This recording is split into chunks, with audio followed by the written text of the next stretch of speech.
এই করোনাটায় সমস্যা হচ্ছে, যারা এদিকে শৃঙ্খলা রক্ষার কাজে আছেন তারা আমার নির্দেশনা লক্ষ্য করেন। আপনারা নতুন কোন লোক পিছন দিক থেকে আসতে দিবেন না।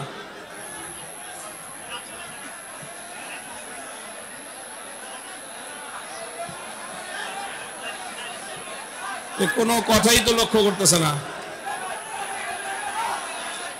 আপনারা নতুন কোন লোক পিছন দিক থেকে আসতে দিবেন না, এটা হলো 1 নম্বর কথা।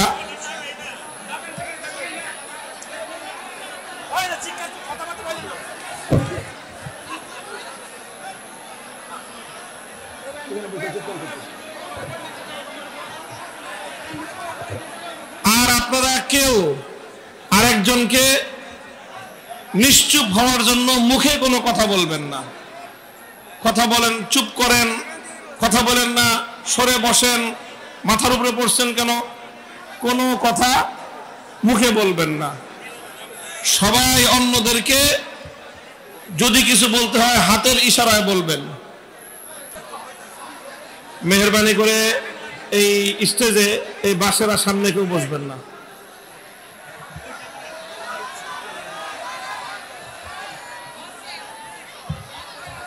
কেউ না, বাসের সামনে কেউ বসবেন না। মাওলানা হুজাইফি, তুমি এদিকে চলে আসো, পিছন দিয়ে চলে আসো এদিকে।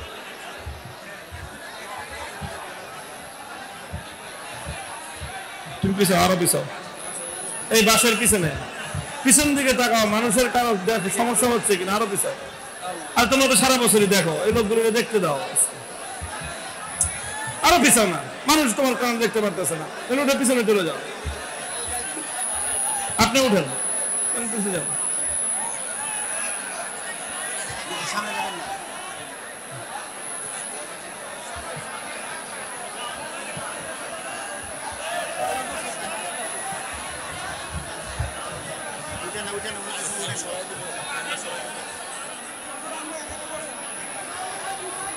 আপনারা এদিকে লক্ষ্য করেন,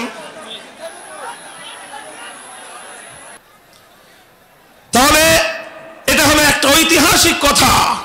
আলহামদুলিল্লাহ সুম্মা আলহামদুলিল্লাহ, আমরা বাংলাদেশে বসে আজ এই কথা স্পষ্টভাবে বলতে চাচ্ছি। এই কথাগুলো আমরা সাধারণত বলি না। কেন বলি না? অথচ এটা কোরআনের কথা, এটা ইসলামের কথা এবং এটা ঈমানের কথা। এই কথা না বুঝলে, এই কথা না মানলে একজন মানুষ ঈমানদার থাকতে পারে না। বলবেন হুজুর, এই যে আমাদের দেশে আছে যে এই সব ধর্মনিরপেক্ষবাদীরা তো মুসলমান, Awami League top to bottom সব ধর্মনিরপেক্ষ, আবার এত মুসলমানও। আপনি কোন থাকতে পারেন? এই যে থাকছে, থাকছে যে ঈমান আছে না নাই এটা যাচাই করলো কে? পরিষ্কার কথা, যারা ধর্মনিরপেক্ষ মতবাদকে অনুসরণ করেন, যারা এই কথা বলেন যে রাষ্ট্রের মধ্যে ধর্মীয় বিধিবিধান টানা যাবে না, এই কথা যারা বিশ্বাস করেন তাদের কারো ঈমান নাই। যারা ধর্মনিরপেক্ষ মতবাদের অনুসারী তাদের দুই অবস্থার যে কোনো এক অবস্থা। কয় অবস্থা তাদের? দুই অবস্থার যে কোনো এক অবস্থা। হয় তারা বুঝে শুনে ধর্মনিরপেক্ষ মতবাদের অনুসরণ করে, তারা জানে যে ধর্মনিরপেক্ষ হলে মুসলমান থাকা যায় না, তারা জানে ধর্মনিরপেক্ষ মতবাদ আল্লাহর কোরআনের অসংখ্য আয়াতের সঙ্গে সাংঘর্ষিক, তারা জানে সেকুলারিজম ধর্মনিরপেক্ষ মতবাদের সঙ্গে ইসলামের সরাসরি সংঘর্ষ। এই কথা জেনে শুনে বুঝে এরপরও তারা ধর্মনিরপেক্ষ মতবাদের অনুসারী হয়ে নিজেদেরকে মুসলমান বলে দাবি করে, হাজার হাজার লক্ষ লক্ষ মুসলমানদেরকে ধোঁকা দেওয়ার জন্য। দাবি করলেই হয় না,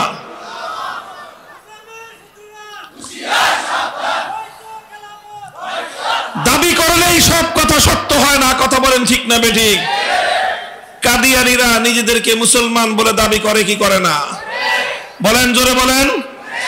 কাদিয়ানীরা নিজেদেরকে মুসলমান বলে দাবি করে কি করে না? এবার আপনারা বলেন, কাদিয়ানীরা মুসলমান না কাফের? তাহলে কাদিয়ানীরা যেরকম নিজেরা মুসলমান হওয়ার পরেও নিজেদেরকে কাফের বলে দাবি করে, ঠিক তদ্রূপ যারা সেকুলারিজম মতবাদকে বিশ্বাস করে তারাও ইসলাম এবং মুসলমানদের মধ্যে থাকতে পারে না, তারাও কাফের।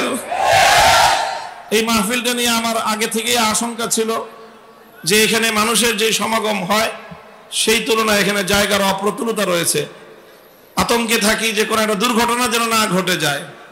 একটা দুর্ঘটনা আমাদের সকল আনন্দ আয়োজনকে ম্লান করে দিবে। এই জন্য সবাই খুব খেয়াল রাখি, এদিকে কেউ একজন আরেকজনকে মুখে কোনো সারা শব্দ করবেন না। মুহতারাম হাজিরিন, আমি আপনাদের সম্মুখে পবিত্র কোরআনে পাকের সূরাতুল হজ্জের 41 নম্বর আয়াত তেলাওয়াত করেছি। এই আয়াতের মধ্যে আল্লাহ পাক রব্বুল আলামিন মুসলমানদেরকে লক্ষ্য করে একটি কথা বলেছেন যে যদি আল্লাহ পাক রব্বুল আলামিন আল্লাহর উপর বিশ্বাসী ইমানদারদেরকে রাষ্ট্র ক্ষমতা দান করেন, তাহলে রাষ্ট্র ক্ষমতা পেয়ে ক্ষমতায় গিয়ে তারা কি করবে? বুঝতেছেন কথা? যদি কোনো ইমানদার মুসলমান যারা আল্লাহকে বিশ্বাস করে তারা যদি রাষ্ট্র ক্ষমতা পায় তখন তারা কি করবে, তাদের দায়িত্ব কি হবে? তো আল্লাহ পাক রব্বুল আলামিন ইমানদার ক্ষমতাসীনদেরকে 4টি দায়িত্ব দিয়েছেন। কয় দায়িত্ব?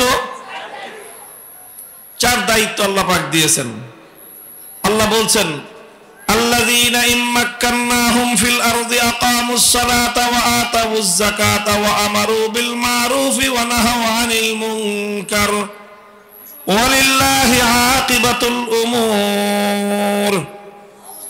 আল্লাহ বলছেন যদি আমি তাদেরকে মাক্কান্নাহুম ফিল আরদ, পৃথিবীর কোন ভূখণ্ডে ক্ষমতা দেই, তখন তারা সর্বপ্রথম যেই কাজ করবে সেই কাজটা হলো আকামুস সালাত, তারা নামাজ কায়েম করবে। এটা ঠিক বলার কিছু নাই, এটা তো আল্লাহর কথা। এটা আপনি বললেও ঠিক, না বললেও আকামুস সালাত, তারা নামাজ কায়েম করবে। 1 নম্বর কাজ তাদের। 2 নম্বর কাজ হলো আতাউয যাকাত, তারা মানুষের মধ্যে যাকাতের ব্যবস্থা বাস্তবায়ন করবে। যাকাতের ব্যবস্থা বাস্তবায়ন করার অর্থ হলো তুখাযু মিন আগনিয়াইহিম ওয়া তুরাদ্দু আলা ফুকারাইহিম, যে ধনীদের কাছ থেকে, এলাকার ধনীদের কাছ থেকে যাকাত উসুল করা হবে, ওই এলাকার দরিদ্রদের মধ্যে যাকাত বন্টন করে দেওয়া হবে।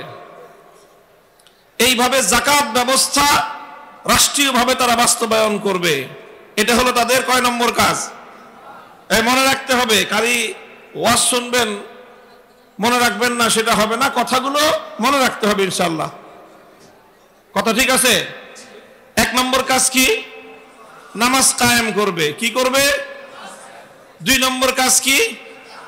যাকাত বাস্তবায়ন করবে। শুধু নিজে যাকাত দিবে তা নয়, ক্ষমতাসীনরা শুধু নিজেরা যাকাত দিবে ব্যাপারটা শুধু এতটুক নয়। নিজে নিজে যাকাত দেওয়া এটা তো প্রত্যেক মুমিনের নিজের দায়িত্ব, কিন্তু রাষ্ট্রের দায়িত্ব কি? মুসলমানরা সরকার গঠন করতে পারলে, মুসলমানরা ক্ষমতা পেলে সেই সরকার কি করবে? আতাউয যাকাত, তারা যাকাত ব্যবস্থা বাস্তবায়ন করবে। যাকাত ব্যবস্থা বাস্তবায়নের অর্থ হলো যাদের উপর যাকাত ফরজ হয় সকল ধনীদের কাছ থেকে তারা যাকাত উসুল করবে। সকল ধনীদের কাছ থেকে যাকাত উসুল করবে। যাকাত আদায় করে উসুল করে সেটা দরিদ্রদের মধ্যে বন্টন করে দিবে। এটা হলো সরকারের দায়িত্ব। ইসলামী রাষ্ট্র প্রতিষ্ঠিত হলে সেই রাষ্ট্রপ্রধানের দায়িত্ব হলো এটা। কয়টা গেল? নামাজ কায়েম করা, যাকাত বাস্তবায়ন করা। 3 নম্বর কাজ হলো ওয়া আমারু বিল মারুফ, তারা সমাজে প্রত্যেকটা মানুষকে সৎ কাজের আদেশ দিবে। সৎ কাজের। ওয়া নাহাউ আনিল মুনকার, 4 নম্বর দায়িত্ব হলো তারা যাবতীয় অন্যায় শরীয়ত বিরোধী কাজ করতে মানুষকে নিষেধ করবে, বাধা দিবে। কোন অন্যায় কাজ চলবে না, যেই কাজ শরীয়ত এলাও করে না, যেই কাজ কোরআন সুন্নাহ অনুমোদন করে না, সেই কাজ রাষ্ট্রের কোথাও হতে দিবে না। এটা হলো যদি মুসলমানদেরকে, ইমানদারদেরকে, আল্লাহকে যারা বিশ্বাস করে তাদেরকে যদি আল্লাহ পাক রাষ্ট্র ক্ষমতা দান করেন, এই চারটা হলো তাদের কাজ। তাহলে বোঝা গেল যে মুসলমানরা, ইমানদাররা রাষ্ট্র ক্ষমতা পেলে শুধুমাত্র ব্রিজ, কালভার্ট আর রাস্তাঘাট নির্মাণ করাই তাদের একমাত্র কাজ নয়। জনগণের আর্থিক উন্নতি করা, অর্থনৈতিক উন্নয়ন করাই শুধু তাদের কাজ নয়। হ্যাঁ, অবশ্যই ইমানদার সরকার রাস্তাঘাট নির্মাণ করবে, অবশ্যই ইমানদার সরকার ব্রিজ কালভার্ট নির্মাণ করবে, জনগণের উন্নয়ন করবে, দেশের অর্থনৈতিক উন্নতি করবে, সব দিক থেকে উন্নতি করবে। তবে সব কিছু করার আগে তারা নামাজ কায়েম করবে। কারণ কি? এটার মূল কারণ হলো এই যে যদি নামাজ কায়েম না হয় তাহলে অর্থনৈতিক উন্নয়নটাও ভালো মতো হয় না। নামাজ যদি কায়েম না হয় তাহলে সমাজে অন্যান্য অন্যায়, অপরাধ এটা সহজে দূর হয় না। খলিফাতুল মুসলিমিন ওমর ফারুক রাদিয়াল্লাহু তাআলা আনহু, তিনি যখন খলিফা, অর্ধ জাহানে অনেক শাসক তিনি নিয়োগ দিয়েছিলেন। বিভিন্ন শহরে শহরে খলিফার পক্ষ থেকে একজন গভর্নর, একজন প্রশাসক তিনি নিয়োগ দিতেন। তাদের সকলের প্রতি তিনি একটি ফরমান জারি করলেন। তিনি বললেন, ইন্না আহাম্মা উমুরিকুম ইনদি আস-সালাহ ফামান হাফিজাহা ফাহুয়া লিমা সিওয়াহা আহফাজু ওয়া মান দাইয়াহা ফাহুয়া লিমা সিওয়াহা আদিয়াউ। তিনি বললেন, হে মুসলিম বিশ্বের গভর্নরেরা, তোমাদের সবচেয়ে গুরুত্বপূর্ণ কাজ হলো নামাজ। যেই ক্ষমতাবান ব্যক্তি, রাষ্ট্রের যেই কর্মকর্তা নামাজকে সুন্দরভাবে কায়েম করবে, সে তার প্রশাসনের অন্য সব কাজগুলো আরো সুন্দরভাবে বাস্তবায়ন করতে পারবে। আর যে তার নামাজকে ধ্বংস করবে, সে শুধু নামাজ ধ্বংস করবে না, তার ব্রিজ বানাইতে দিলে রডের জায়গায় বাঁশ দিবে। যে নামাজকে ধ্বংস করবে, তার কাছে রাষ্ট্রের সম্পদ দিলে জনগণের গম চুরি করে খাবে। যে নামাজ বাস্তবায়ন করবে না, তাকে রাষ্ট্রের দায়িত্ব দিলে সে জনগণের সম্পদ চুরি করে বিদেশে বেগমপাড়া করবে। হাজার হাজার কোটি টাকা জনগণের পাচার করবে, দুর্নীতি করবে, এইসব করবে যে নাকি নামাজকে সুন্দরভাবে বাস্তবায়ন না করবে। এই জন্য ইসলামী রাষ্ট্র ব্যবস্থার, ইসলামী সরকারের প্রথম কাজ হলো জনগণের মধ্যে নামাজ কায়েম করা, নামাজ ব্যবস্থা প্রতিষ্ঠা করা। যখন নামাজ ব্যবস্থা প্রতিষ্ঠা হবে, ইন্নাস সালাতা তানহা আনিল ফাহশাই ওয়াল মুনকার ওয়া লাযিকরুল্লাহি আকবার ওয়াল্লাহু ইয়ালামু মা তাসনাউন। যখন নামাজ ব্যবস্থা কায়েম হবে, এই নামাজ বহু মানুষকে সংযত করবে, অন্যায় কাজ থেকে বিরত রাখবে, অশ্লীল কাজ থেকে বিরত রাখবে। এই জন্য ইসলামী সরকারের প্রথম কাজ হলো সারা দেশে সকল প্রশাসনিক কর্মকর্তার মধ্যে, সকল জনগণের মধ্যে, মুসলমানদের মধ্যে নামাজ কায়েম করা। মুহতারাম হাজিরিন, এটা হলো ইসলামের কথা, এটা কোরআনের কথা। কোরআনে পাকের সূরাতুল হজ্জের 41 নম্বর আয়াতের দ্বারা সাব্যস্ত হলো, প্রমাণিত হলো, মুসলমানরা ক্ষমতায় গেলে নামাজ কায়েম করবে, যাকাত বাস্তবায়ন করবে, শরীয়তের অন্যান্য সমস্ত হুকুম তারা বাস্তবায়ন করবে। এই দায়িত্ব মুসলমানদেরকে কে দিয়েছেন? চিৎকার করবেন, কে দিয়েছেন? তাহলে আল্লাহ বলছেন, তোমরা ক্ষমতায় গেলে এইভাবে ইসলাম কায়েম করবা। এখন আমি আপনাদের কাছে জিজ্ঞাসা করতে চাই, ক্ষমতার সাথে ইসলামের সম্পর্ক থাকলো কি থাকলো না? জোরে বলেন, থাকলো কি থাকলো না? নামাজ কায়েম করা ইসলামের বিধান কিনা, যাকাত বাস্তবায়ন করা আল্লাহর হুকুম কিনা। তাহলে তারা ক্ষমতা পেলে ক্ষমতা দিয়ে শুধুমাত্র নিজেদের আখের গোছাবে না, ক্ষমতা দিয়ে শুধুমাত্র নিজের এবং নিজের পরিবারের লোকজনদের ভাগ্য উন্নয়ন করবে না, বরং ক্ষমতা দিয়ে সর্বপ্রথম তারা জমিনের মধ্যে, মানুষের মধ্যে, জনসমাজের মধ্যে আল্লাহর দ্বীন, আল্লাহর হুকুম তারা বাস্তবায়ন করবে। এই আয়াত দ্ব্যর্থহীন ভাবে এই কথা প্রমাণ করে যে ইসলামের দৃষ্টিতে রাষ্ট্র এবং রাজনীতির সাথে ইসলামের সম্পর্ক অবিচ্ছেদ্য। ইসলাম থেকে রাষ্ট্র এবং রাজনীতিকে আলাদা করার কোনো সুযোগ নাই। কারণ ইসলাম বলতেছে তুমি ক্ষমতা পেলে নামাজ কায়েম করবা, তুমি ক্ষমতা পেলে যাকাত বাস্তবায়ন করবা, তুমি ক্ষমতা পেলে মুসলিম নারীদের মধ্যে হিজাবের বিধান বাস্তবায়ন করবা। এইভাবে ইসলামের বিধান যখন বাস্তবায়ন করবে, তাহলে রাষ্ট্রের সাথে ধর্মের সম্পর্ক থাকলো কি থাকলো না? কথা বলেন মুহতারাম হাজিরিন। এটা হলো মৌলিক একটা কথা, এটা মৌলিক কথা।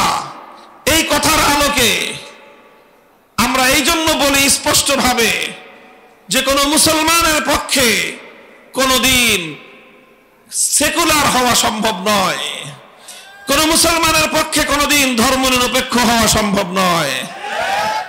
বলবেন কেন সম্ভব না? ধর্মনিরপেক্ষ হওয়া, সেকুলারিজমকে ধারণ করা, সেকুলারিজমকে অনুসরণ করা মুসলমানের পক্ষে এই জন্য সম্ভব না, কারণ সেকুলারিজম কি জিনিস, ধর্মনিরপেক্ষ মতবাদ এটা কি জিনিস, এটা আগে বুঝেন। ধর্মনিরপেক্ষ মতবাদের মূল কথা হলো এই, রাষ্ট্রের সাথে ধর্মের কোনো সম্পর্ক থাকতে পারবে না। সেকুলারিজমের মূল কথা হলো রাষ্ট্র চলবে রাষ্ট্রের গতিতে, ধর্ম চলবে ধর্মের গতিতে, রাষ্ট্রের সাথে ধর্মের কোনো সম্পর্ক থাকতে পারবে না। কোন ধর্মেরই রাষ্ট্রের সাথে সম্পর্ক থাকতে পারবে না। ইসলাম ধর্মেরও রাষ্ট্রের সাথে সম্পর্ক থাকবে না, হিন্দু ধর্মেরও রাষ্ট্রের সাথে সম্পর্ক থাকবে না, বৌদ্ধ খ্রিস্টান কোন ধর্মের সাথেই রাষ্ট্রের কোনো সম্পর্ক থাকতে পারবে না। এটার নাম হলো ধর্মনিরপেক্ষ মতবাদ। কথা বুঝতে পারলেন? তাহলে ধর্মনিরপেক্ষ মতবাদ বলল যে রাষ্ট্রের সাথে ধর্মের সম্পর্ক নাই। এখন এই মতবাদ যদি কেউ গ্রহণ করে, এই মতবাদ যদি কেউ গ্রহণ করে, তাহলে এই মতবাদটা ধর্মনিরপেক্ষ মতবাদের যে অর্থ, সেই অর্থটা যদি আপনারা বুঝতে পারেন, তাহলে আপনি নিজেই সিদ্ধান্ত নিতে পারবেন যে একজন হিন্দু ধর্মাবলম্বী তার পক্ষে ধর্মনিরপেক্ষ হওয়া সম্ভব, একজন বৌদ্ধ তার পক্ষে ধর্মনিরপেক্ষ হওয়া সম্ভব, একজন খ্রিস্টানের পক্ষে ধর্মনিরপেক্ষ হওয়া সম্ভব, কিন্তু একজন মুসলমানের পক্ষে কোশ্চিনকালেও ধর্মনিরপেক্ষ হওয়া সম্ভব নয়। পার্থক্যটা কি? অন্য ধর্মের সাথে ইসলাম ধর্মের পার্থক্যটা কোথায় বুঝেন? অন্য ধর্মগুলোর সঙ্গে ইসলাম ধর্মের মৌলিক পার্থক্য হলো এই যে একজন হিন্দুকে তার ধর্ম, হিন্দু ধর্ম এই কথা বলে না যে তোমার রাষ্ট্রটাকে তুমি হিন্দু ধর্ম অনুযায়ী চালাও। হিন্দু ধর্মের মধ্যে এরকম কোনো বাধ্যবাধকতা নাই। বৌদ্ধ ধর্ম তার অনুসারীদেরকে কথা বলে না যে তোমার রাষ্ট্রকে তুমি বৌদ্ধ ধর্ম অনুযায়ী চালাও। খ্রিস্টান ধর্ম খ্রিস্টানদেরকে কথা বলে না, খ্রিস্ট ধর্ম খ্রিস্টানদেরকে কথা বলে না যে তোমার রাষ্ট্রটাকে তুমি তোমার খ্রিস্টান ধর্ম অনুযায়ী চালাও। এই কথা তাদের ধর্ম তাদেরকে বলে না। এই জন্য একজন লোক একই সঙ্গে তার ধর্ম অনুসরণ করতে পারে, আবার ধর্মনিরপেক্ষ থাকতে পারে। একজন হিন্দু সে যদি ধর্মনিরপেক্ষ হয়, সে যদি তার রাষ্ট্রকে তার ধর্ম থেকে আলাদা রাখে, তাহলে তার কোনো সমস্যা নাই। কেন সমস্যা নাই? কারণ তার ধর্ম তো তাকে এই কথা বলে নাই যে রাষ্ট্রকে ধর্ম অনুযায়ী চালাতে হবে। এই জন্য একজন হিন্দু একই সাথে সেকুলার হতে পারে, ধর্মনিরপেক্ষ হতে পারে, আবার সে হিন্দুও থাকতে পারে। একজন বৌদ্ধ একই সঙ্গে ধর্মনিরপেক্ষ সেকুলার হতে পারে, আবার বৌদ্ধও থাকতে পারে। একজন খ্রিস্টান একই সময়ে খ্রিস্টান থাকতে পারে, আবার সে ধর্মনিরপেক্ষ সেকুলারও হতে পারে। কিন্তু একজন মুসলমান একই সঙ্গে মুসলমান থেকে সে ধর্মনিরপেক্ষ হতে পারে না। কেমনে থাকবে? কেমনে থাকবে? কারণ ধর্মনিরপেক্ষ মতবাদ তাকে বলবে রাষ্ট্রের মধ্যে ধর্মকে টাইনো না, ইসলাম তাকে বলবে খবরদার রাষ্ট্র যেন ধর্মের বাইরে যেতে না পারে। এখন কেউ যদি ধর্মনিরপেক্ষ মতবাদের অনুসারী হয়, আবার যদি সে মুসলমান হয়, তাহলে সে কোন কথা রাখবে? ইসলামের কথা মানবে না ধর্মনিরপেক্ষ মতবাদের কথা মানবে? ধর্মনিরপেক্ষ মতবাদের কথা মানতে হলে রাষ্ট্রের মধ্যে ধর্মকে আনা যাবে না, আর ইসলাম ধর্মের কথা মানতে হলে রাষ্ট্রকে ইসলামের বাইরে যেতে দেওয়া যাবে না। এখন এই ব্যক্তির কাছে দুইটা একসাথে মানা সম্ভব না। বলেন, কোন ব্যক্তিকে যদি বলা হয় তুমি ঘরের ভিতরে থাকো, আবার আরেক একই সঙ্গে তাকে বলা হলো তুমি ঘরের বাইরে থাকো, একটা লোকের পক্ষে একই সময়ে ঘরের ভিতরে থাকা আবার ঘরের বাইরে থাকা সম্ভব? বলেন, একজন বলতেছে ঘরের ভিতরে থাকো, আরেকজন বলতেছে ঘরের বাইরে যাও। এখন এই লোক দুজনের নির্দেশ একসাথে মানতে পারবে? তাকে যে কোনো একজনের নির্দেশ মানতে হবে, আরেকজনের নির্দেশ তাকে অমান্য করতে হবে। কথা বলেন ঠিক না বেঠিক? ইসলাম বলল রাষ্ট্রের মধ্যে ধর্ম চালাও, ধর্ম ছাড়া রাষ্ট্র চলতে পারে না। ধর্মনিরপেক্ষ মতবাদ বলল রাষ্ট্রের মধ্যে ধর্মকে আনা যাবে না। এখন তুমি কোনটা মানবা? তুমি যদি ইসলামের বিধান মানো, রাষ্ট্রকে ধর্ম অনুযায়ী চালাতে হবে, ইসলাম অনুযায়ী চালাতে হবে, তখন তুমি মুসলমান হবা। আর তুমি যদি সেকুলার হও, তোমার রাষ্ট্রের মধ্যে ধর্মকে টানা যাবে না, ইসলামের বিধানকে লঙ্ঘন করে তুমি যখন তোমার রাজনৈতিক সেকুলারিজম মতবাদের আদর্শ মানলা, তখন তুমি সেকুলার হইতে পারলা, মুসলমান থাকতে পারলা না। মুহতারাম হাজিরিন, কথা পরিষ্কার, এই কথার মধ্যে অস্পষ্টতার কোনো জায়গা নাই। আমি আপনাদেরকে পরিষ্কার করে বলে দিলাম, রেফারেন্স দিয়ে দিলাম, এদিকে তাকান, ডানে বামে কোনো আওয়াজ হলে ওদিকে তাকাবেন না, এতে আলোচনার ধারাবাহিকতা ক্ষুণ্ণ হয়। আমি আপনাদেরকে রেফারেন্স দিলাম, রেফারেন্সটা মুখস্থ করেন। বলেন সূরাতুল হজ 41 নম্বর আয়াত। এটা আপনি নিজে কোরআনে পাক তেলাওয়াত করে দেখেন, অনুবাদ তালাশ করে দেখেন। আল্লাহ পাক রব্বুল আলামিন এ কথাই তো বলেছেন কোরআনে পাকের মধ্যে, আল্লাযীনা ইম্মাক্কান্নাহুম ফিল আরদ আকামুস সালাতা ওয়া আতাউয যাকাতা ওয়া আমারু বিল মারুফি ওয়া নাহাউ আনিল মুনকার ওয়ালিল্লাহি আকিবাতুল উমুর। আমি মুসলমানদেরকে রাষ্ট্র ক্ষমতা দিলে তারা কোশ্চেন কেন এ কথা বলবে না যে রাষ্ট্রের মধ্যে ধর্ম চলে না, বরং তারা পরিষ্কার করে বলবে আল্লাহ যখন কোন ইমানদারকে রাষ্ট্র ক্ষমতা দিবেন, সর্বপ্রথম কাজ হবে রাষ্ট্রের মধ্যে নামাজ কায়েম করা, 2 নম্বর কাজ হবে যাকাতের বিধান বাস্তবায়ন করা, 3 নম্বর কাজ হবে জনগণকে সৎ কাজের আদেশ দেওয়া, 4 নম্বর কাজ হবে জনগণকে সকল ধরনের অন্যায় অসৎ কাজ এবং শরীয়ত গর্হিত কাজ থেকে তাদেরকে নিষেধ করা, বারণ করা, নিষেধ করা। এই জন্যই বলেছি একজন মানুষ একই সময়ে হিন্দু হয়ে ধর্মনিরপেক্ষ হতে পারে, খ্রিস্টান হয়ে ধর্মনিরপেক্ষ হতে পারে, বৌদ্ধ হয়ে ধর্মনিরপেক্ষ হতে পারে, কিন্তু মুসলমান হয়ে ধর্মনিরপেক্ষ হতে পারে না। এই জন্য ইসলামের দৃষ্টিতে ধর্মনিরপেক্ষ মতবাদ ইসলামের সঙ্গে সরাসরি সাংঘর্ষিক মতবাদ। ইসলাম মানলে ধর্মনিরপেক্ষ মতবাদ মানা যায় না, ধর্মনিরপেক্ষ মতবাদ মানলে ইসলাম মানা যায় না। এবার তুমি সিদ্ধান্ত গ্রহণ করো, তুমি মুসলমান থাকবে না সেকুলার হইবা। মুহতারাম হাজিরিন, এই কথাগুলো